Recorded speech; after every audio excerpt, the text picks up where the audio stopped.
One natural ingredient that has been found to be helpful in managing acne is tea tree oil.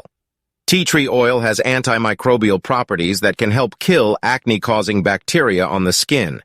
It also possesses anti-inflammatory properties, which can reduce redness and inflammation associated with acne. To use tea tree oil as a remedy for acne, dilute the tea tree oil. Mix 1 part tea tree oil with 9 parts water or a carrier oil, such as coconut oil or jojoba oil. This helps to reduce the risk of skin irritation. Cleanse your face. Wash your face with a gentle cleanser and pat it dry. Apply the diluted tea tree oil. Using a cotton swab or clean fingertips, apply the diluted tea tree oil to the affected areas of your skin.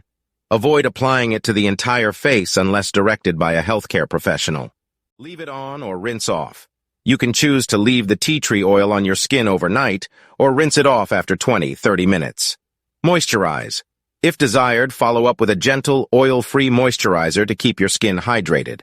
It's important to note that while tea tree oil can be beneficial for some individuals, it may cause skin irritation or allergic reactions in others. It's always recommended to do a patch test on a small area of your skin before applying it to larger areas. If you experience any adverse reactions, discontinue use and consult a dermatologist for further guidance. Thanks for watching my video. Please subscribe my channel.